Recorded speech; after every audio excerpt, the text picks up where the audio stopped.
They are good guys, so don't settle for anybody that is not a good person. Even a witch like me can meet somebody that would treat them that nice. Not to talk more of an angel like you. So don't settle. Even you the guys, like there is a girl that will treat you nice. Okay? Even a witch like me, I managed to find somebody. And you know he used to tell me, you are every man's dream. Do you know that's the funniest part? He used to tell me, when I knew deep down I'm a witch.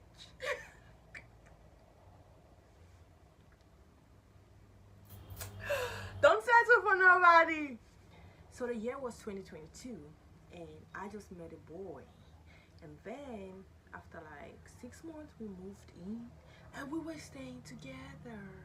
I know you absolutely think no, she doesn't look like she can live such a life. I did, but it's rather it wasn't on the grounds that we were dating, but I so wish that we were dating. I wish that we were actually in a relationship. But I'm like, why does God do things like this? I was kind of looking at it like, can it be like the movies? You don't want to date someone, but then you stay with them, and then along the way, I wanted it to be like that. But the thing is, I really liked him. He, one thing that makes me like somebody is when they can tolerate my excesses. It's not like, it's not like I is bad character that I really want to emit, but it's just like I have the good side, and then the bad side possesses. It comes and possesses. So when that bad side possesses me, I want to know that you can give me the grace. You understand? Everybody has a flaw. Everybody has toxicity. I don't care what people say. Oh, you go. Everybody has a toxic side. Yeah, yeah. So this guy, so we then moved in together, right? We were staying. Then this is what happened. I was not working. I am not meant to work. I am not meant to work. That is when I realized that if I'm going to be somebody's wife, I'm not meant to be going to a 9 to 5. I'm not meant to be doing a job that I have to be focused. This job needs to pay my bills. I need to be doing reformation work. Saving the world kind of job that I don't have to pressure myself of money coming from it. I just have to be pressuring myself for results, which that I can be patient with. But you see, when I have to pressure myself for money, I am so one day I came from work. I was working a 9 to 5, and that job was sucking the life out of me. Plus, I wasn't even seeing the money to use because I was going to school, and I needed to like use the money that was coming from there to pay for some little things in school. And yeah, I was running my analysis for my thesis, so the analysis was costly. Me and my supervisor, we were like this because he wanted me to do that shit. So back to I moved in with this boy. He was so considerate, like all this normal stuff that somebody that likes you would do. But then there was this side. Let's get into the story. So I met him. I liked him. He liked me. I liked him. I like guys. For instance, I can stay for like 20 years until I find somebody that I like. So like maybe like after like 10 years, I met this guy that I actually liked. So, and then guess what? I found out that one of my non-negotiables to even date somebody is you have to be a Christian. Yeah, that's very important for me. Not that I am a religious person, but Christianity is where I take my bearing from to do things, most of the things. And yeah, somebody can be good but not be a Christian. I don't know how that's going to work. But I just like us to be on that plane first of all. Then we can see how we can. So once the person is not a Christian, like it just you can be an angel. You can you can be angel quadri. It doesn't just. So I told him. He was like, no, it's okay. It's okay that you don't want to date me. I just like you, and I feel like you need help in this situation. Of course, I was needing help in that situation in my life. So I was like, okay, so what am I gonna do? He said, no, I'm still going to help you regardless. People help me every day, and this is the thing. People say it's difficult, like help come to women easily. No, help doesn't come to women easily. Help rather goes to men easily, because for women, if help comes to you, there's always a prize. Like you have, you know what the price is. But when he said it doesn't have to be that, and he made it clear to me from the beginning, it doesn't. For you to know that it doesn't, sometimes you accompany me to go and see some men that way, for my safety. He will hang somewhere and wait for me while it's up. But I kind of, after like twice, I found it disrespectful. I was like, even if this person doesn't like, I shouldn't be doing that. So I never even let him know that, oh, I'm seeing someone at this point in time, or I'm going out to talk to somebody in this ramification at this point in time. So, but then when the story is about when we moved in to stay together. You see, this is why I'm learning these stories then, because I keep going back, I keep going back, I keep going back. You get. So yeah, this is where the story is starting from.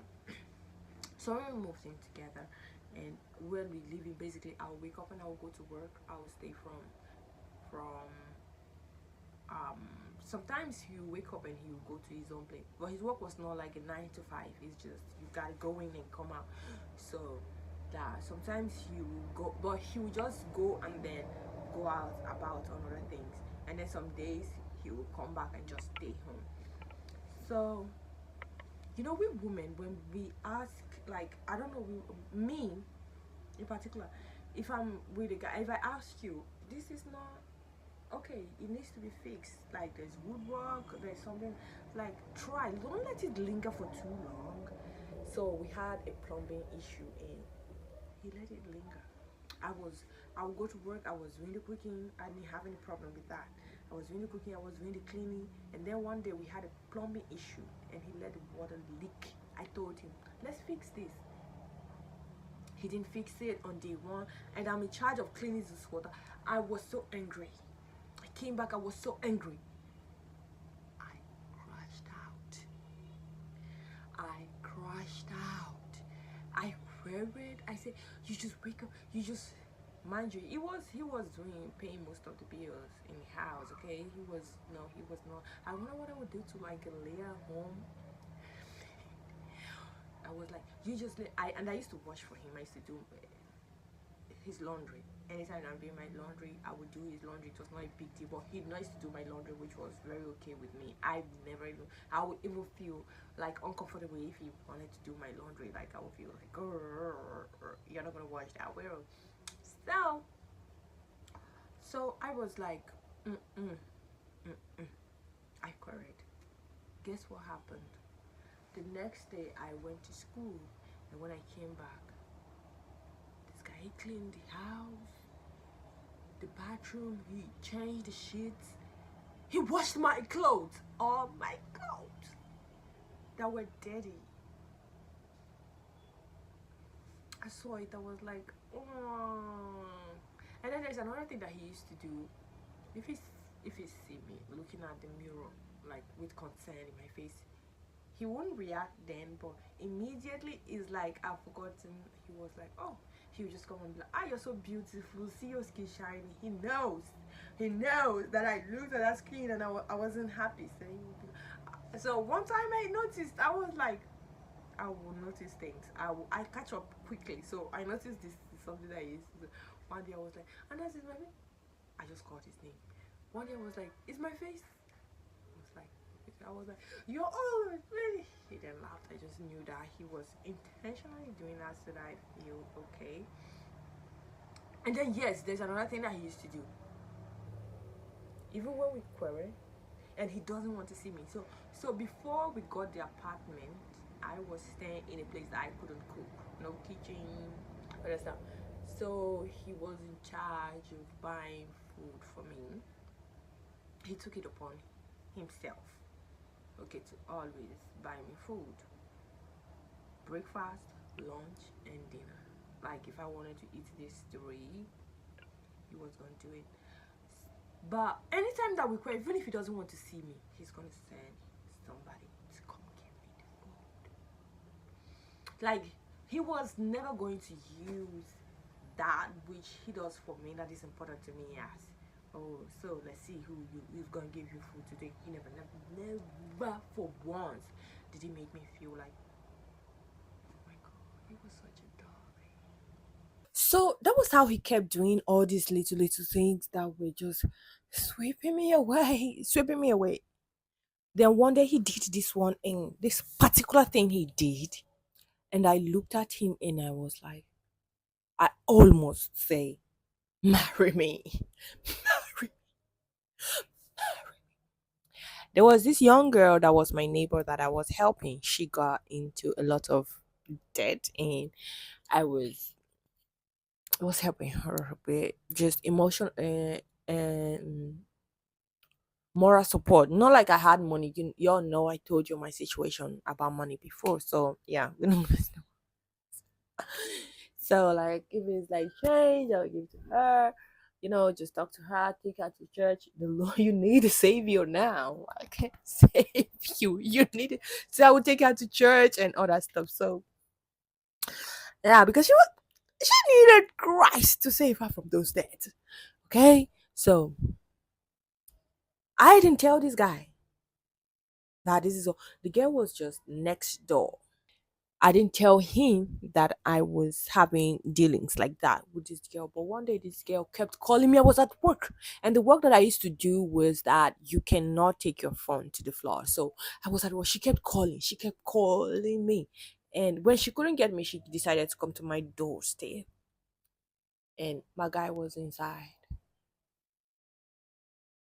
And then she knocked. He has never spoken to her before. Nothing. And then she knocked, and then she came outside and was like, "Who are you?" She said, "I'm the girl staying in the. I've been calling Sister Mfa." He said, "What do you want?" She was not hesitant. She took the whole story and told him, and that she has not eaten. We didn't have much, oh, but guess what this boy did? He went ahead and boiled yam for her. He boiled yam and then gave her with ururu. Ururu, that's oil, groundnut oil. After she finished eating the yam, guess what he did? He took her to someone that would help her. He couldn't help her too, but he took her to someone that will help her, that will give her the money, and then she can pay back without all those. Like, guess who I heard this from? He didn't even bother to like tell me. She was like, when I came out from. So when she was calling me and she couldn't reach me, he called too. When she came to my doorstep, he called too, and I didn't pick his call too. So when I came out for break at work, I called him, "What's up? Why you calling me like three times? I'm at work, I'm at home. Why you calling me like three times?" He was like, "No, is this your girl? She came around and this." That was all that he said. And then I came back, he was not around, and I met the girl, and she told me all that he did. He didn't even bother to tell me. And I came back, I looked at him, I was like, "Oh, this is my husband." But immediately my senses came back to me. My senses came back to me. Praise Jesus. Yeah. But that's it. He was a good partner. Like the people that are just good partners, they're gonna work with you no matter what. So don't settle for nobody. They, if you don't find a person, just go solo. Okay? Just go solo. And that's why I said my work is reformation and not to work for. So when I do my reformation work and he finds me and come home, I want to know that you can anchor, you can hold me up, okay? So that was it. I don't know if I'm a good storyteller, but this is storytelling. Storytelling. You need it in everything, and I have to figure that out to find a job online because I want to work remotely and get this money and be able to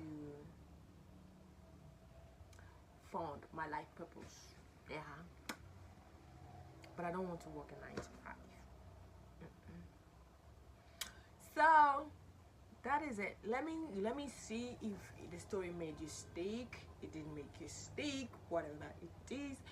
And let's say I do not have the premises, but the part of the time that I started focusing. Okay, let's see what I did. Ciao for now. Thank you so much for watching. Bye.